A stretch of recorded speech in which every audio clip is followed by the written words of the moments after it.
Hello students, ఇది మన second session ఈ కరెంట్ అఫైర్స్ ప్రోగ్రాంలో చూసుకున్నట్టయితే. And good evening to you.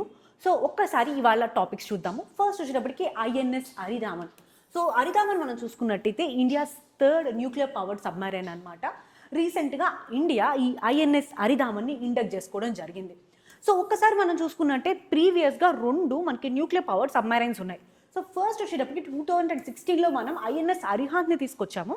And ఆ తర్వాత 2024లో ఐఎన్ఎస్ హరిగాత్ని తీసుకొచ్చాము. ఇది ఎన్నోది? థర్డ్. ఇది ఐఎన్ఎస్ హరిదామన్. సో దీనివల్ల మనం ఇండియా యొక్క ట్రయడ్ ఉంటుంది కదా, అంటే ఏంటి, ల్యాండ్, ఎయిర్ అండ్ దాంతోపాటు సీ, ఈ మూడు యొక్క ట్రయడ్ని కంప్లీట్ చేయగలుగుతాం అనమాట. ల్యాండ్ బేస్డ్ సిస్టమ్స్ ఏంటి అండ్ ఎయిర్ బేస్డ్ సిస్టమ్స్ ఏంటి అనేది మీరు కింద కామెంట్ సెక్షన్లో చెప్పండి. సో ఇక్కడ మనం చూసుకున్నట్టయితే ఇండియా యొక్క న్యూక్లియర్ సబ్మెరైన్ ప్రోగ్రామ్ ఏదైతే ఉందో ఇది ఏటీవీ ప్రోగ్రామ్ అంటారనమాట. అంటే ఏంటి అంటే అడ్వాన్స్డ్ టెక్నాలజీ వెజల్ ప్రోగ్రామ్ అని పిలుస్తారు. సో ఇది లాస్ట్ 30 ఇయర్స్ కన్నా ముందే స్టార్ట్ చేయడం జరిగింది. బోత్ ప్రైవేట్ ఫర్మ్స్ అండ్ దాంతోపాటు డిఆర్డిఓ దీన్ని తీసుకురావడం జరిగింది with the help of Russia. So ఇది ఎన్నోది? థర్డ్ది. What is it? INS Aridhaman. Next, Gujarat uniform civil code bill 2026. రీసెంట్గా మనం చూసుకున్నట్టయితే గుజరాత్ అసెంబ్లీ ఈ యూనిఫామ్ సివిల్ కోడ్ బిల్ని తీసుకురావడం జరిగింది. సో ఫస్ట్ అసలు యూనిఫామ్ సివిల్ కోడ్ అంటే ఏంటి? సో యూనిఫామ్ సివిల్ కోడ్ అంటే ఏంటి అంటే మ్యారేజ్ విషయంలో, divorce, succession, inheritance, live in relationship, ఏ రిలీజియన్కి సంబంధం లేకుండా ఉన్న సిటిజన్స్ అందరికీ ఒకేలాగా ఎన్ష్యూర్ చేసేదే యూనిఫామ్ సివిల్ కోడ్. ఇండియాలో ప్రీవియస్గా ఏవైనా స్టేట్స్ ఈ యూనిఫామ్ సివిల్ కోడ్ని తీసుకొచ్చాయా అని చూసుకున్నట్టయితే మనం చూసుకున్నట్టయితే ఉత్తరాఖండ్ తర్వాత Gujarat became the second state to adopt this uniform civil code. Next, ఒకసారి మనం యూనిఫామ్ సివిల్ కోడ్ కాన్స్టిట్యూషన్లో ఎక్కడ చూసుకున్నాం మనం? సో మనకి ఆర్టికల్ 44 ఆఫ్ ద కాన్స్టిట్యూషన్లో మనం యూనిఫామ్ సివిల్ కోడ్ని తీసుకురావడం జరిగిందనమాట. అది ఎందులో ఉంది? Directive principles of state policy. And అందులో ఏమని చెప్తుంది? State to strive for uniform civil code for all citizens అని చెప్పేసి మనకి ఆర్టికల్ 44 చెప్తుంది అనమాట. ఇది యూనిఫామ్ సివిల్ కోడ్ ఉన్నటువంటి కాన్స్టిట్యూషనల్ బేసిస్. సో ఒక్కసారి ఈ గుజరాత్ ఏదైతే బిల్ తీసుకొచ్చిందో ఆ బిల్ యొక్క ప్రొవిజన్స్ చూద్దాము. ఫస్ట్ వచ్చేటప్పటికి యూనిఫామ్ లాస్ అంటే మ్యారేజ్ విషయంలో కానివ్వండి, డివోర్స్, సక్సెషన్ అండ్ ఇన్హెరిటెన్స్ విషయంలో రిలీజియన్తో సంబంధం లేకుండా అందరికీ ఒకేలా ఉండేటట్టు, అందరికీ ఒకేలా వర్తించేటట్టు దాన్నే యూనిఫామ్ లాస్ అంటాం. రెండోది బైగామీ ప్రొహిబిటెడ్, అంటే ఒక్క పర్సన్ ఒకళ్ళని మాత్రమే మ్యారేజ్ చేసుకోవాలి irrespective of the religion. So అలాంటి లాని తీసుకొచ్చింది అనమాట. నెక్స్ట్ ఇది లివ్ ఇన్ రిలేషన్షిప్స్. ఏవైతే లివ్ ఇన్ రిలేషన్షిప్స్లో ఉంటున్నారో వాళ్ళు మ్యాండేటరీగా రిజిస్టర్ చేసుకోవాల్సి ఉంటుంది అనమాట. సో అప్పుడే వాళ్ళని లివ్ ఇన్ రిలేషన్షిప్ కింద కన్సిడర్ చేస్తారు. సో ఇది మూడో provision. And equal inheritance rights అంటే ఏంటి అంటే ఇన్హెరిటెన్స్ విషయంలో వచ్చినప్పుడు సో వాళ్ళు ఏ రిలీజన్కి సంబంధించినటువంటి పర్సన్ని చేసుకున్నా సరే సో వాళ్ళకి ఈక్వల్గా ఇన్హెరిటెన్స్లో రైట్స్ ఉంటాయి అని చెప్పేసి అనమాట. ఇదే uniform civil code bill Gujarat తీసుకొచ్చినటువంటిది. సో ఇక్కడ మనం చూసుకున్నట్టయితే కొన్ని ఎగ్జంప్షన్స్ కూడా ఉన్నాయి. షెడ్యూల్డ్ ట్రైబ్స్కి ఇది వర్తించదన్నమాట. సో సర్టైన్ గ్రూప్స్ వాళ్ళ కస్టమరీ థింగ్స్ ఉంటాయి కదా, సో దానికోసం అని చెప్పేసి షెడ్యూల్డ్ ట్రైబ్స్కి ప్రొటెక్షన్ ఇవ్వడం జరిగింది. అండ్ ఇక్కడ మనం ఇండియాలో చూసుకున్నట్టయితే గోవా మోడల్ ఉంటుందన్నమాట. గోవాలో కూడా ఈ కామన్ సివిల్ కోడ్ అనేది ఫాలో అవుతారు, which is derived from the Portuguese civil code 1867లో. సో ఇండియాస్ ఏదైతే ఫస్ట్ యూసీసీ అనేది ఉందో ఫస్ట్ ఈ స్టేట్ తీసుకొచ్చింది ఉత్తరాఖండ్. ఆ తర్వాత మనకి గుజరాత్ ఈ బిల్ని ఇంట్రడ్యూస్ చేయడం జరిగింది. Next, United Nations development partnership fund. రీసెంట్గా ఇండియా అండ్ దాంతోపాటు యునైటెడ్ నేషన్స్ సో ఈ డెవలప్మెంట్ ఫండ్ పార్ట్నర్షిప్ ఫండ్ ఏదైతే ఉందో దాని యొక్క ఆపరేషన్స్కి రివ్యూ మీటింగ్ అనేది పెట్టుకుంది. సో ఇక్కడ మనం ఒకసారి నేర్చుకోవాల్సింది ఏంటి అంటే United Nations development partnership fund. So ఎప్పుడు లాంచ్ చేశారు దీన్ని? 2017లో లాంచ్ చేయడం జరిగింది with $150 million. And lead partner చూసుకున్నట్టయితే మనకి గవర్నమెంట్ ఆఫ్ ఇండియా ఇక్కడ. సో ఇది ఇండియా అండ్ దాంతోపాటు యునైటెడ్ నేషన్స్ ఒక డెవలప్మెంట్ కోఆపరేషన్ కోసం అని చెప్పేసి అనమాట. దీని యొక్క మేజర్ ఎజెండా ఏంటి అంటే ఈ మనీ దేని మీద వాళ్ళు ఖర్చు పెడతారు అంటే మోస్ట్లీ లీస్ట్ డెవలప్డ్ కంట్రీస్ ఉంటాయి కదా, స్మాల్ ఐలాండ్ డెవలపింగ్ స్టేట్స్ ఉంటాయి కదా, సో వాటికి సస్టైనబుల్ డెవలప్మెంట్ గోల్స్కి రీచ్ అవ్వడానికి కోసం అని చెప్పేసి ఈ మనీ ఖర్చు పెట్టడం జరుగుతుంది. ఇది మేనేజ్ చేసేది ఎవరు? United Nations office for south cooperation వాళ్ళు. అండ్ ఈ ప్రాజెక్ట్ ఎగ్జిక్యూషన్ ఇవన్నీ మల్టిపుల్ యుఎన్ ఏజెన్సీస్ చేస్తాయి. అసలు ఈ ఫండ్ పేరేంటి? United Nations development partnership fund. When did we start? 2017. Okay, lead partner government of India. So next మనం చూసుకున్నట్టయితే డిజిటల్ హ్యూమన్. రీసెంట్గా మనం చూసుకుంటే చైనాలో ఈ డిజిటల్ హ్యూమన్కి సంబంధించి కొన్ని లాస్ని, కొన్ని రూల్స్ని, రెగ్యులేషన్స్ని తీసుకొచ్చారు. అసలు first of all digital human అంటే ఏంటి? ఇప్పుడు మనం కొన్నిసార్లు ఇన్‌స్టాగ్రామ్‌లో గానీ, యూట్యూబ్‌లో గానీ చూసుకున్నట్టయితే నార్మల్ హ్యూమన్ లాగానే కనిపిస్తారు. కానీ వాళ్ళు ఏఐ చేసినటువంటి క్యారెక్టర్స్ అనమాట. సో దాన్ని డిజిటల్ హ్యూమన్ అంటారు. అంటే నార్మల్ ప్రెసెన్స్ ఉండదు వాళ్ళకి. కానీ డిజిటల్‌గా ఏఐ ద్వారానో లేకపోతే దేని ద్వారానో క్రియేట్ చేసేదే ఈ డిజిటల్ హ్యూమన్ అంటారనమాట. సో ఇక్కడ రీసెంట్‌గా ఏంటి అంటే ఏవైతే ఈ డిజిటల్ హ్యూమన్ ద్వారా ఏవైతే కాంటెంట్ చేస్తున్నారో లేదా ఏదైతే పబ్లికేషన్ చేస్తున్నారో, అడ్వర్టైజ్మెంట్స్ చేస్తున్నారో వీటన్నిటికి క్లియర్‌గా లేబుల్ చేయాలి అది డిజిటల్ హ్యూమన్ అని చెప్పేసేసి. ఎక్కడ మనకి చైనాలో ఇది తీసుకురావడం జరిగిందనమాట. సో మనకి జనరల్గా డిజిటల్ హ్యూమన్ అంటే ఏంటి అనేది తెలియాల్సి ఉంటుంది. నెక్స్ట్ వచ్చేటప్పటికి నమో డ్రోన్ దీదీ యోజన. రీసెంట్గా కర్ణాటకలో మనం చూసుకున్నట్టయితే ఈ నమో డ్రోన్ దీదీ యోజన ఏదైతే ఉందో దాని కింద చాలామంది ఉమెన్ సెల్ఫ్ హెల్ప్ గ్రూప్స్ కింద నమోదు అవ్వడం జరిగింది. అండ్ చాలామంది డ్రోన్ పైలట్స్గా అయ్యారంట. సో ఒక్కసారి ఈ స్కీమ్ గురించి చూసుకుందాం. ఇది ఒక సెంట్రల్ సెక్టర్ స్కీమ్ అనమాట. సో 2023-24 మధ్యలో స్టార్ట్ చేశారు దీన్ని. ఇప్పుడు 25-26 వరకు ఉంటుందన్నమాట. సో బేసిక్గా ఉమెన్కి ఇక్కడ డ్రోన్ ఆపరేట్ చేయడము, అగ్రికల్చర్కి కానివ్వండి దేని పర్పస్కైనా డ్రోన్ని ఆపరేట్ చేసేటటువంటి క్యాపబిలిటీస్ వీళ్ళు ఇస్తారనమాట. సో ఫుల్ ఫామ్ ఏంటి? నమో డ్రోన్ దీదీ యోజన 2023 and 24లో లాంచ్ చేయడం జరిగింది under ministry of agriculture and farmers welfare. దీన్ని ఇంప్లిమెంట్ చేస్తున్నటువంటి ఏజెన్సీ ఏంటి? అగ్రికల్చర్ ఇంజనీరింగ్ డివిజన్ వాళ్ళు దీన్ని ఇంప్లిమెంట్ చేస్తున్నారు అనమాట. సో ఇక్కడ మనం చూసుకున్నట్టయితే ఫస్ట్ ఆఫ్ ఆల్ ఉమెన్ ఎస్హెచ్జిస్ని సెలెక్ట్ చేసుకుంటారు. ఆ తర్వాత ఈ డ్రోన్స్ మెయింటెనెన్స్ ఆపరేషన్స్ మీద వాళ్ళకి ట్రైనింగ్ ఇస్తారనమాట. ఒకసారి ఈ ట్రైనింగ్ అయిపోయిన తర్వాత చిన్న ఎగ్జామ్ లాంటిది పెట్టి వాళ్ళకి డ్రోన్ పైలట్స్ కింద సర్టిఫై కూడా చేస్తారు. ఆ తర్వాత వీళ్ళు ఈ డ్రోన్ ద్వారా అక్కడ ఉన్నటువంటి అగ్రికల్చర్ ఫీల్డ్స్ అవి ఉంటాయి కదా, అక్కడ వీళ్ళు ఈ సర్వీసెస్ అనేది ప్రొవైడ్ చేస్తారనమాట. సో దానివల్ల ఉమెన్ యొక్క ఇన్కమ్ అనేది పెరుగుతుంది.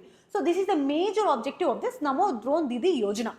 సో ఇది నెక్స్ట్ వచ్చేటప్పటికి మనకి FAO food price index. So FAO food price index దాదాపు 128 పాయింట్స్ పైగా రైజ్ అయింది అని చెప్పడం జరిగింది. First of all food price index అంటే ఏంటి? ఇక్కడ మనం చూసుకున్నట్టయితే మంత్లీ కొన్ని కమోడిటీస్ని ట్రాక్ చేస్తుంది అనమాట ఈ index.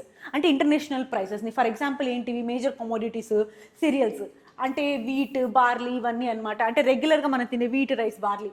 Next vegetable oils, palm oil, soybean, sunflower ఇవన్నీ. నెక్స్ట్ డైరీ అంటే మిల్క్ పౌడర్ కానీ, బటర్ కానీ, మిల్క్ కానీ ఇవన్నీ. నెక్స్ట్ మీట్ అంటే పౌల్ట్రీ కానీ, షీప్ కానీ. నెక్స్ట్ షుగర్, రా షుగర్, వైట్ షుగర్. సో ఈ కమోడిటీ గ్రూప్స్ ఏవైతే ఉన్నాయో ఈ కమోడిటీ గ్రూప్స్ యొక్క ప్రైసెస్ ఉంటాయి కదా, ఆ ప్రైసెస్ని ఇంటర్నేషనల్ లెవెల్లో మానిటర్ చేస్తుంది ఈ ఫుడ్ ప్రైస్ ఇండెక్స్ అనేది. సో దీనివల్ల ఏం తెలుస్తుంది అంటే ఒక కంట్రీలో ఫుడ్ ఇన్ఫ్లేషన్ ఎంత ఉంది, ఫుడ్ ఇన్ఫ్లేషన్ ఎంత పెరుగుతుంది. సో ఇక్కడ మనం చూసుకున్నట్టయితే ఎప్పుడెప్పుడు చేస్తారు? మంత్లీ చేస్తారు. ఫ్రీక్వెన్సీ మంత్లీ, కవరేజ్ ఇంటర్నేషనల్గా ఉంటుంది అనమాట. గ్లోబల్ కమోడిటీ ఫుడ్ ప్రైసెస్ ఏవైతే ఉంటాయో ఈ ప్రైసెస్ అన్నిటి ఇందులో మానిటర్ చేయడం జరుగుతుంది. సో దీనికి ఒక బేస్ ఇయర్ ఉంటుంది. బేస్ ఇయర్ వచ్చేటప్పటికి 2014 and 16 base year. Okay, so ఇది మనం మేజర్గా తెలుసుకోవాల్సింది. Next Starlink in India key points. రీసెంట్గా చూసుకున్నట్టయితే మేఘాలయ గవర్నమెంట్ స్టార్లింక్తో MOU చేసుకోవడం జరిగిందనమాట. సో మనం ప్రీవియస్గా చూసుకుంటే మహారాష్ట్ర అండ్ గుజరాత్ రెండు స్టేట్స్ స్టార్లింక్తో MOU చేసుకున్నాయి స్పేస్ ద్వారా ఇంటర్నెట్ ప్రొవైడ్ చేయడానికి. So third now is Meghalaya. Previous states ఏంటి? మహారాష్ట్ర అండ్ దాంతోపాటు గుజరాత్. సో మనకి స్టార్లింక్ అనేది 2019లో SpaceX ద్వారా లాంచ్ చేయడం జరిగింది. సో దాదాపు 42,000 శాటిలైట్స్ ఉన్నాయన్నమాట వీళ్ళకి లో ఎర్త్ ఆర్బిట్లో మనకి స్పేస్ ద్వారా ఇంటర్నెట్ కనెక్టివిటీ ఇవ్వడానికి. సో ఒక్కసారి దీన్ని శాటిలైట్ ఇంటర్నెట్ అని కూడా పిలుస్తారు. ఒకసారి శాటిలైట్ ఇంటర్నెట్ అంటే ఏంటి అనేది చూద్దాం అనమాట.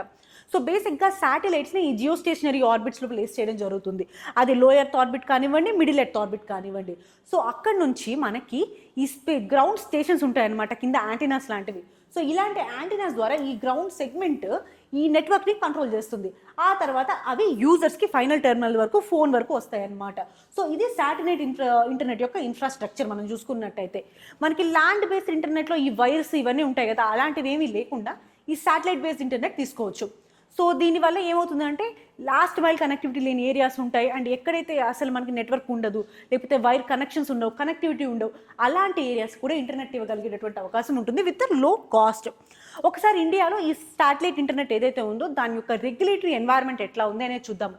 ఫస్ట్ వచ్చేటప్పటికి డిపార్ట్మెంట్ ఆఫ్ టెలికమ్యూనికేషన్స్. సో ఈ లైసెన్సింగ్ అనేది వీళ్ళు ఇస్తారనమాట. ఎవరు ఇస్తారు లైసెన్సింగ్ ఇంటర్నెట్కి? Department of DOT, department of telecommunications. Next ఇంకోటి ఏంటి అంటే ఈ శాటిలైట్ సర్వీసెస్ని రికమెండ్ చేసేది అంటే స్పెక్ట్రమ్ని రికమెండ్ చేసేది TRAI, telecom regulatory authority of India. And ఇంకా మనకి ఈ ప్రైవేట్ స్పేస్ యాక్టివిటీస్ని చూసేది ఏంటిది ఇన్ స్పేస్ అంటే ఏంటి Indian national space promotion authorisation centre. So ఇది మనకి స్టార్లింక్ గురించి. Meghalaya became the third state. ప్రీవియస్గా ఉన్న స్టేట్స్ ఏంటి Maharashtra and Gujarat. Next OPEC plus. రీసెంట్గా OPEC ప్లస్ ఈ US కాన్ఫ్లిక్ట్ ద్వారా మనకి కొంచెం ప్రొడక్షన్ కోటాస్ని పెంచడం జరిగిందనమాట. అసలు first of all OPEC plus ఏంటి అనేది మనం తెలుసుకోవాలి. OPEC మనం చూసుకున్నట్టే 1960లో ఎంత 1960లో ఒక 5 కంట్రీస్ కలిగి మనకి OPEC అనేది ఫామ్ చేశాడు. ఏంటి 5 countries? Iran, Iraq, Saudi Arabia, Venezuela and Kuwait. Iran, Iraq, Saudi Arabia, Venezuela and Kuwait ఈ 5 కంట్రీస్ని కలిపి మనకి ఒక OPECని చేయడం జరిగిందనమాట. దీని యొక్క మేజర్ ఆబ్జెక్టివ్ ఏంటి అంటే ఈ పెట్రోలియం పాలసీస్ ఉంటాయి కదా వాటన్నిటిని కోఆర్డినేట్ చేసుకోవడానికి, పెట్రోలియం ప్రొడక్షన్ చైన్స్ని కోఆర్డినేట్ చేసుకోవడానికి. సో తర్వాత కొంతమంది అదర్ మెంబర్స్ రావడం జరిగింది. మొత్తానికి OPECలో 12 మంది ఉంటారు ఇప్పటికీ. ఎవరెవరు నెక్స్ట్ వచ్చింది అంటే Algeria, Congo, Equatorial Guinea, Gabon, Libya, Nigeria and UAE. Major first start చేసినప్పుడు ఉన్నటువంటి మెంబర్స్ ఎవరు? Iran, Iraq, Kuwait, Saudi Arabia and Venezuela. వీళ్ళు 5 మెంబర్స్ అనమాట. This is OPEC. ఆ తర్వాత మనకి 2016లో OPEC ప్లస్ అయిందనమాట. OPEC ప్లస్లో ఇంకొక 10 మంది ఉంటారు. సో ఇక్కడ 12 మంది ఉంటే OPEC ప్లస్లో ఇంకా +10 మెంబర్స్ ఉంటారనమాట. అంటే ఎంతమంది ఉంటారు మొత్తానికి? 22 మెంబర్స్ ఉంటారు ఓవరాల్గా OPEC ప్లస్లో చూసుకున్నట్టయితే. సో ఏ కంట్రీస్ వచ్చాయి? Russia, Azerbaijan, Bahrain, Brunei, Kazakhstan, Mexico, Malaysia, Oman, south Sudan and Sudan. So ఈ అన్ని +10 కంట్రీస్ మనకి OPEC ప్లస్లో రావడం జరిగిందనమాట.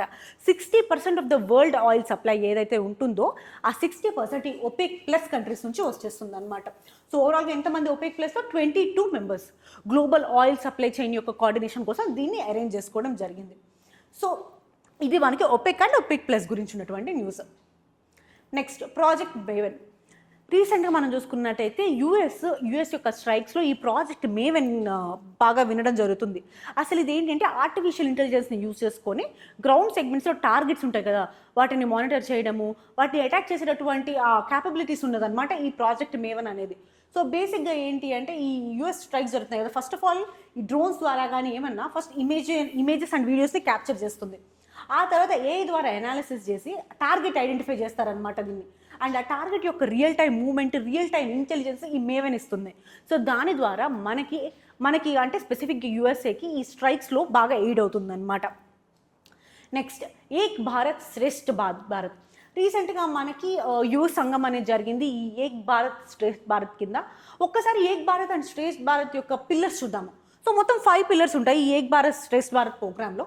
ఫస్ట్ వచ్చేటప్పటికి పర్యాటన్, టూరిజం అండ్ హెరిటేజ్ని ఇంకల్కేట్ చేసుకోవడం అనమాట. ఇండియాస్లో డైవర్స్ టూరిస్ట్ డెస్టినేషన్స్ ఉంటాయి కదా అక్కడికి వెళ్ళడము.